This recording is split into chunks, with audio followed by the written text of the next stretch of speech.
Hey you guys, welcome back to my channel. My name is Deterius Williams, and before we get started on this video, please like and subscribe and comment down below. Today's video is going to be a story time about my boot camp experience. I'm gonna break it down to like a 3-part series. So I'm gonna start with P-Days, and then like the middle of boot camp, and then the end where you graduate and stuff. So Navy P-Days was probably the worst part of boot camp. I mean, I personally hated it. A lot of people say boot camp is easy, but coming from where I came from, where it was like, I was like a full-time college student, so I was like, everything revolves around me, you know, I can do this whenever I want to, stuff like that.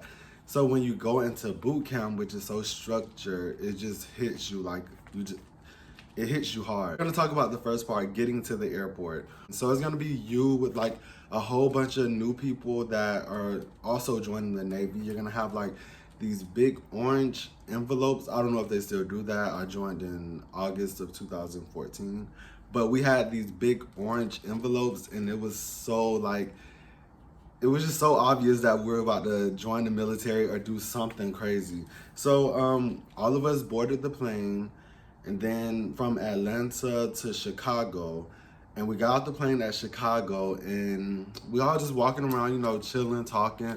Then we get to a point where we like turn a corner, and all of a sudden we're getting yelled at, go sit down, go sit in Indian style, like be quiet. Literally, look, if you're about to join the Navy and you're about to go to the airport, I'm gonna give you a tip. Number one, at Chicago's airport, I mean, don't, you know, take forever, but take your time, you know, chill for a little bit, because I'm telling you, as soon as we turned that corner, it was over. Like, they got our ass. Take your time at that airport. Don't get loved, but take your time, because we literally, as soon as we turned the corner, they got us. We sat down for like an hour or two waiting for everybody else to get there. We literally sat down at attention in Indian style, and it was probably the worst thing ever. I hated it. So we sat down in Indian style for like an hour or two. And then once everyone got there, they put us on a bus. And literally the bus was dead quiet. The only thing that you could hear was like these little TV teleprompters or whatever playing, like the CO telling us how boot camp's gonna be, you know, his legacy and stuff like that. And it was literally so boring. So I'm gonna give you guys another tip. First, you need to sleep on the plane, because, Lord, yes. First, sleep on the plane, then sleep on the bus ride to boot camp, because it's gonna be like, when I went, it was really like pitch black outside, so it was like easier to like, you know, sleep and close your eyes. I don't know if you're going in the daytime. I don't know how that works. I don't know if they're like watching you or anything. But so sleep on the bus ride there, because that next 24 hours is going to be so important, so stressful, and so exhausting that you're going to wish that you took advantage of all of that time to go to sleep. So once we got there, they got us off the bus, and we all lined up on this like some type of line. I forgot the name of the line, but there's a line that they call it some type of line. So we lined up on that line. It was like the boys, I think it was like a height line, I don't know. But so we lined up on that line. The boys was on one side, the girls was on the other side. And they were like, okay, this is your last time to call home. Let your people know you made it safe, because this is the last time you're gonna hear from them. And immediately people just started crying. And I didn't start crying, but I was like, what did I get myself into? Like, this is crazy. Like, I never experienced anything like this before. So yeah, there was like, make your phone call, because this is gonna be the last time you talk to your people. And I'm sitting here thinking I'm about to go to war or something.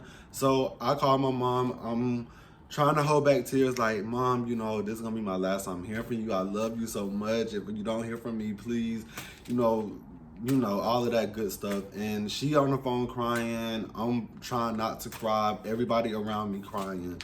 So next thing you know, that was like, okay, time to put your phones up. Let's go. Get with it. Pack up put your stuff in your bag. Yeah, so that's when the beginning of the 24 hours started. Literally hated my life that whole day. So it's 24 hours of processing. That's what P-Days mean, like processing days. So it's 24 hours of processing. You're gonna go through like, we had to go through like urinalysis. Also, if you have to pee, hold it until you get there, because literally you have, it's like different stations that you go to, and you're not going into any other station until after you pee. So they're gonna make you drink water, walk around literally all night. Some people had to walk around all night because they couldn't pee. So that's another tip: hold your pee until you absolutely have to. So after your analysis was done, I think we got our uniforms after that. Basically, literally, you take off your clothes. They're gonna give you your uniform, your size and stuff. You have to take off your clothes in front of everybody, boys with boys, girls with girls, in front of everybody, and put them in your bag to be shipped home. And it's like, it was so sad because that was literally like the last thing you had with you, because they literally said bring a bag. So that was the last thing you had with you, and you had to pack it up and send it home. So between all of these stations, you're sitting down, being quiet until you can go to the next station. So we had to go get a haircut, which it was so many boys that we had, the line was so long, and you literally had to look down or something, or stand at attention, because they didn't want you to talk, obviously. So the worst haircut of my life, no line up, no nothing, straight bald head. So we all look alike, we all look uniform. It was, whatever, it was the worst haircut I ever had in my life. You see, after you process, you're gonna meet the recruit division commanders or whatever. And me and my RDC, we did not get along. Like my first RDC, we did not get along at all, because, so we had chow time, and you literally, like I said, I was a college student, so I'm used to doing stuff in my own time. So I'm taking my time eating, chilling, because this is the only time that we had to like be normal from all of the stuff we had to do the day prior or that same day. So I'm literally eating, taking my time, being happy that I get a meal, and it was like, okay, time to go. Literally felt like 10 minutes. So I'm not done eating. So now I'm trying to like put everything in my mouth, and yeah, it was a lot. So we get in line to turn the trays in, and I still have these saltine crackers that I wanted so bad. Like I was starving. So I ate the saltine crackers, but as I was eating them, I was walking out of the cafeteria, which is like a big no-no. So he saw me, and I immediately thought that was the funniest thing ever, because I didn't take it serious until like this time, that I was like, it still didn't hit me that I'm in naval boot camp, like I'm about to join the military. This is crazy. So I'm literally eating, he sees me, and I immediately think it's the funniest thing ever, and I start laughing. Next thing you know, he's in my face yelling at me, and I have a bad attitude. I used to have a bad attitude, so I was pissed off. Like once he got in my face, I was like, okay, I'm ready to fight, what's up? So yeah, so he yelled at me, like I got in trouble because I had a bad attitude or I talked back. Because I didn't think it was that big of a deal. I was eating saltine crackers. Hello, saltine crackers? Nobody chooses to eat saltine crackers. So yeah, we're eating. Yeah, so after that, we get back to our department or compartment where it's like bunk beds and stuff. You're in there with your division, which is probably most likely the people that came there with you. It's about 50 of us, I think. So yeah, we're all in there standing at attention while the RDCs like talk to us about stuff that I do not remember to this day. I just remember them calling us guy or girl, because you don't have a name at that point. You're still like a nobody. He literally pointed me out in front of everybody, saying how I had a bad attitude and that they can't wait until I get deeper into like training so they can see, like, because they can't really do nothing to you during that time because you're not done being processed, like you're not done with medical stuff. So they can't really do anything to you. So they was basically saying that, okay, if you keep up with that attitude deeper through this, you're gonna go through some shit. And at that point, I was still ready to fight. Like, what's up? Like, let's do this. But I get it. I understood what was going on at that point in time. I just didn't think it was that serious. This time during P days, when you go to your compartment, still not sleeping, still going out 24 hours with no sleep. And they want us to stencil all of our clothes, everything that we got during like check-in, all of our uniforms need to be stenciled a specific way. So people were getting yelled at for stuff as simple as that, because those little stenciling things that they gave us at the time, I don't know who invented that, but it was the most ridiculous thing ever. You have to take the pieces apart, spell your name backwards, then put them in the black ink to put on your clothes. Because people were getting yelled at so much because they didn't know what they were doing. I didn't know what I was doing, but I didn't speak up and say I didn't know what I was doing. So half of my stuff to this day is still stenciled wrong. Oh well. Yeah, so people got called guy and girl a lot because you don't really have a name, and they like, make you feel like, damn, what did I sign up for? This is the worst day of my life, which for me it was. After all of that is done, they have this thing called Moment of Truth. Moment of Truth is when they take everyone who got there around the same time as you into this big classroom, and you're like literally like a Mortal Kombat fatality person. You're just like this because you're so tired. And then next thing you know, you're sitting in these small little desks and people are coming up to you, yelling at you, saying like, if you got in trouble, speak up now. If you did this, you have medical issues, speak up now. And we were always told that before I joined or before I got to boot camp, we were always told to not say anything during this time. Maybe I shouldn't have said that. If you have medical issues, you didn't tell the recruiters. If you did this, if you went to jail, blah, blah, blah. And my scare ass had to raise my hand because I was so scared, because back in college, I was like running from the police. It was underage drinking, and I got behind a cop car, but it wasn't really like, I didn't get in trouble for that. But my scared ass had to be like, yeah, I did this, and there was like, get out my face, because clearly you're wasting my time.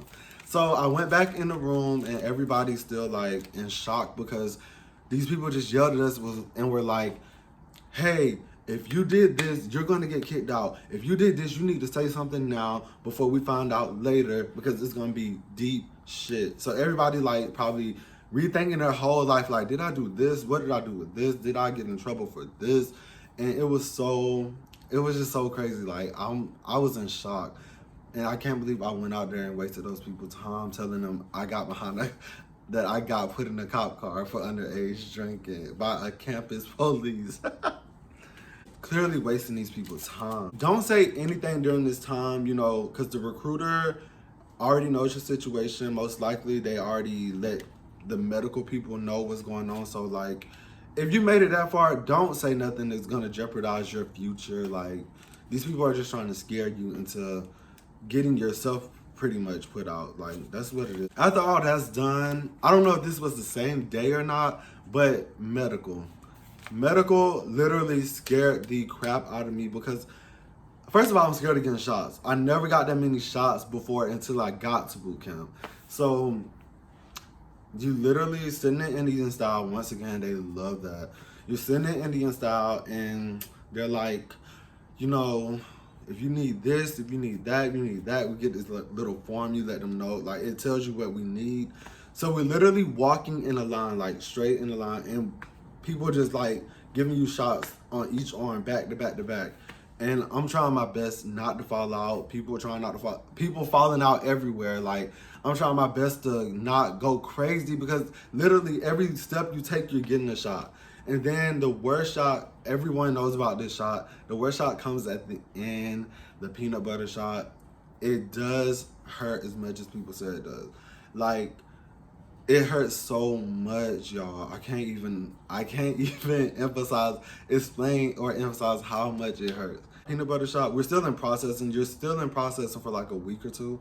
So once we got the peanut butter shot, we had to walk like a mile or two to our new compartment.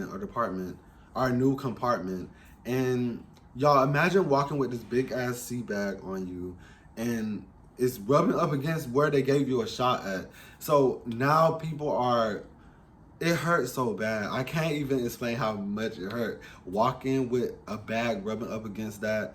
And then the next day, once you like sleep on it and stuff, hurts even worse. It's like a 2 to 3 day process. Oh, processing, that's what I remember. Like I said, I joined in 2014. That's pretty much what I remember. That was like my story time. I hated P-Days. I don't know how other people feel about it. I hated it personally. I thought it was one of the worst days of my worst experiences that I had to go through, and I wanted to fight everybody. I hope you guys enjoyed that video. If you did, please like and subscribe to my channel. Comment below if you want me to talk about anything else. I'm gonna do a part 2 on this video coming soon.